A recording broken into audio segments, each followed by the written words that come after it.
What if I told you that everything you call happiness is just a distraction to keep you from facing your pain? Schopenhauer believed that the world wasn't made to make us happy. It was made to keep us chasing the unreachable. While you run after pleasure, success, and goals, something deep inside you keeps whispering, a silent emptiness that nothing seems to fill. And maybe, just maybe, that emptiness is the only truth you've been avoiding. This video isn't about how to be happy. It's about why trying to be happy might be the very thing that's breaking you. We're going to dive into the heart of philosophical pessimism, explore the nature of blind desire, and uncover why what we call happiness is often just pain in disguise, dressed up and sold as a dream. If you carry a sadness that no one seems to understand, this video is for you. Stay with me till the end, because this truth might finally set you free.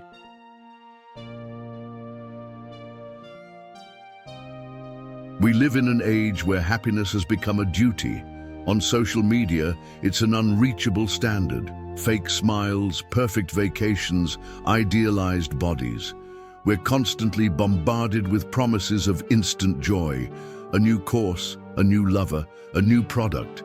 But deep down, something always feels off. It's like we're running non-stop, but we don't even know what from. Schopenhauer saw this long before the age of influencers. To him, happiness isn't a state of fulfillment. It's just the brief absence of pain. When you say you're happy, what you're really feeling is relief, not peace, just a pause in the suffering. So why is happiness sold to us like it's something permanent? Because keeping people wanting, that's what keeps the world spinning. Want the next phone, want the next job, want to be loved, want to be special. Modern happiness is built on lack, not wholeness. And here's the trap. The more we want, the more we reinforce the feeling that we are not enough. Schopenhauer called this the blind will, an irrational force that keeps us in constant motion, never truly satisfied. Life, he said, is a cycle. An endless dance between desire and suffering, and even when we get what we want, boredom creeps in. And boredom, he said, is just another form of pain. This is where it starts to click. The happiness they sell us doesn't exist. What exists is a carefully crafted illusion, a colorful curtain hiding the chaos inside. And maybe, just maybe, that illusion is the very thing stopping us from seeing the raw beauty of life, the kind that only shows itself when we face our pain head-on. Because if everything were perfect, what would ever move us? Most people get this wrong. They spend their lives trying to be happy in all the wrong ways. They think peace is something you find in a goal, in a relationship, in a win. But Schopenhauer said peace begins when we stop running, when we stop chasing everything and start facing who we really are. But what happens when we finally stop running from pain? You'll find out in the next chapter.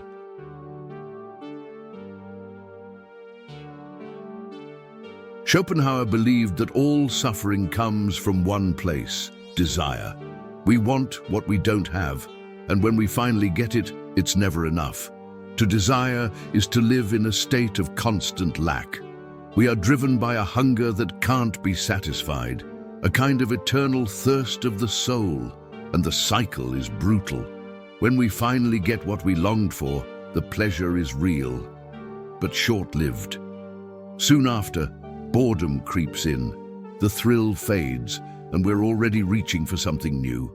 The restless mind doesn't know how to be still. Pleasure becomes a short-term anesthetic. This logic turns us into slaves. We're always chasing the next reward, a new thrill, a new distraction, a new promise of happiness. But in all that running, we rarely stop to ask, why does it still hurt, even when I have everything I thought I wanted? Schopenhauer had a name for it, the machine of human suffering. And it never stops, because it's powered from within. It's not the objects of our desire that trap us, it's the act of desiring itself, The blind will he spoke of is like a force we can't control, pushing us to repeat the cycle endlessly. We crave because we feel empty, and we feel empty because we crave. It's a maze with no exit. Schopenhauer warns us this endless search isn't life, it's exhaustion. Every new pleasure just delays the moment we face the pain. Every success is just a mask over the fear of meeting ourselves without one. That's why he didn't see happiness as life's ultimate goal. To him, the real goal is waking up from the illusion that keeps us from truly living. So ask yourself, how many times have you chased something just to escape yourself? A relationship, a status, someone's approval. Maybe it wasn't even what you truly wanted. Maybe you just wanted to feel alive. And what if the real awakening isn't in wanting more, but in wanting less? In the next chapter, we'll explore why Schopenhauer's pessimism isn't a path to despair, but a doorway to freedom.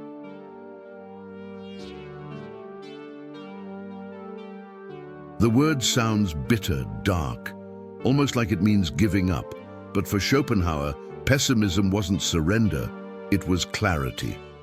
While many philosophers asked how to reach happiness, he asked us to see reality as it truly is.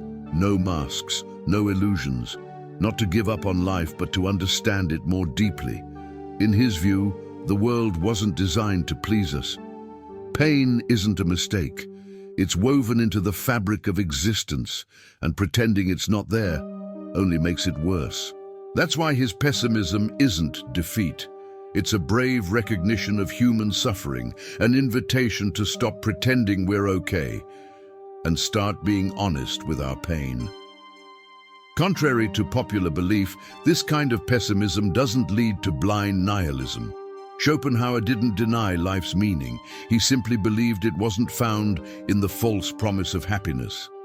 Meaning for him was found in seeing clearly, in acceptance, in contemplation, in breaking the illusion. It's a philosophy that chooses real pain over fake joy. It's fascinating how he anticipates thinkers like Nietzsche and Kierkegaard. Where Nietzsche calls for a heroic confrontation with suffering, Schopenhauer leans into a quiet kind of stillness, almost like Buddhism. Both face the same suffering, but take different roads. One shouts at the world, the other watches in silence. And in that silence, something shifts. When we stop expecting life to make us happy, we start to notice what really matters: compassion, art, self-reflection. These, Schopenhauer believed, are what soften the weight of existence. Not because they bring us pleasure, but because they reconnect us with what's essential. Have you ever allowed yourself to stop chasing, even for a moment, and simply feel what's here now?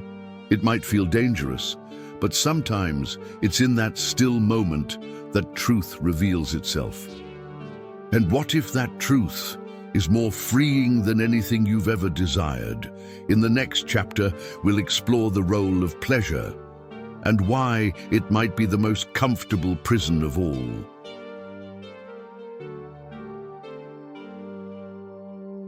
Most people live chasing pleasure. It doesn't matter how: food, sex, status, applause, distraction. Pleasure is the fuel of modern life. But Schopenhauer warns us, when we live only for pleasure, what we're really doing is running from pain. And that constant escape comes with a high cost. Pleasure, he said, isn't freedom, it's anesthesia. And like all anesthesia, it wears off. What brings you joy today won't be enough tomorrow. The sweetness fades, the kiss cools, the victory turns into routine, and then you need more, always more, until eventually you're numb to it all. And the thing you were running from catches up to you. The emptiness. That's where many people fall into despair. Why can't I be happy, even when I have everything? Maybe it's because you weren't really trying to be happy. Maybe you were just trying to forget that existing hurts. And that's the illusion of modern happiness. It doesn't heal you.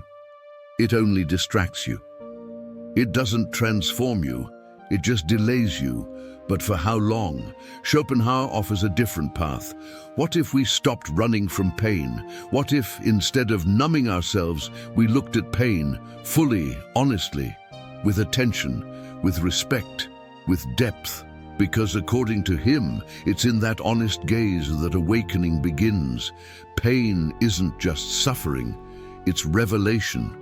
It strips away illusions. It forces us to turn inward. It confronts us with impermanence, fragility, and what truly matters. That's why Schopenhauer believed that paradoxically, pain could lead us to peace. Not loud, euphoric peace, but a quiet, genuine one. Think about it. Haven't the most transformative moments of your life come after pain? Grief, loss, deep solitude. Those moments, as cruel as they seem, pull us out of autopilot. They break us so we can rebuild. And maybe, just maybe, that's more powerful than any pleasure we've ever known. In the next chapter, we'll explore how even hope, yes, even that, can become a prison.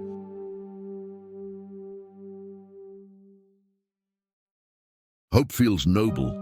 It's what gets us out of bed, keeps us moving, keeps us believing. But for Schopenhauer, hope can be just as deceptive as happiness itself. It delays the confrontation with pain. It keeps us dreaming of something better, while real life slips through our fingers, hoping that the future will fix the present is just a more elegant form of denial. It's like saying, it hurts now, but one day it won't. And so we stop living now. We numb ourselves with future promises, as if some magical moment in time will finally make everything make sense. But what if that moment never comes? That's the trap. False hope. It's not the same as inner trust or quiet faith. False hope is dependence on something that doesn't exist yet. It's placing your emotional peace in something that might never happen. It's living inside the phrase, when this happens, then I'll be happy. And for Schopenhauer, that's the essence of modern slavery.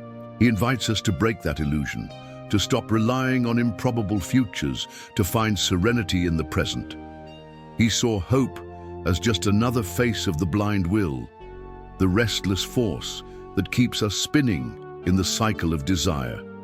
Frustration, desire. The way out?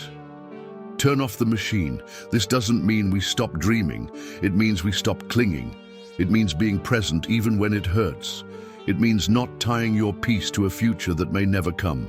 Because the more you wait for the world to change so you can finally feel okay, the further you drift from the only real thing you've ever had, the now. And the now, even when painful, might just be the only place where freedom lives. So ask yourself, how many times have you held on to hope just to avoid facing reality?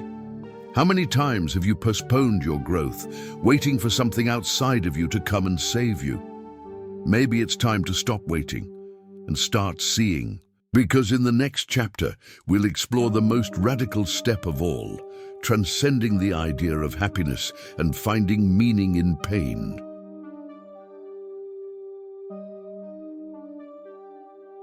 After everything we've explored, one quiet truth begins to rise. Maybe the happiness we were promised never really existed. And maybe, just maybe, that's not a tragedy. Maybe that's our liberation. Because when we let go of happiness as life's ultimate goal, we make space for something deeper, a full awareness of existence. No masks, no promises, just presence. Schopenhauer believed there's only one way to transcend pain, not by avoiding it, but by accepting that it exists, that it's inevitable, and then transforming it. Pain, when fully felt, when truly seen, can become something else. A source of wisdom, a bridge of empathy between us and others, a doorway to compassion. Pain only destroys us when we deny it. That's why Schopenhauer placed such deep value on art, on music, on stillness. In those experiences, he saw moments where the blind will could be silenced, even if just for a breath. Moments where the endless cycle of craving and frustration could pause, not through explosive joy, but through a heavy, existential calm. A peace that doesn't need a reason. And in that silence, often born from pain, real power begins to emerge. Not the power to control the world, but the power to no longer be controlled by it. To transcend happiness doesn't mean rejecting joy. It means breaking free from the prison of constantly needing it. It means looking life in the face, tragic, raw, beautiful, and still choosing to stay. This isn't resignation, it's courage. Courage not to hide, courage to stop fighting what hurts and start listening to what pain is trying to teach. Courage to live not to conquer but to understand. And those who understand find something greater than happiness. They find meaning. Have you ever felt like pain shaped you, that despite everything, or maybe because of it, you became more real, more you? Then maybe Schopenhauer was right. We weren't born to be happy. We were born to see, to feel, to exist, with everything that comes with that. And now, in the final chapter, we'll explore what to do with all of this, and why this message might be exactly what the world needs to hear.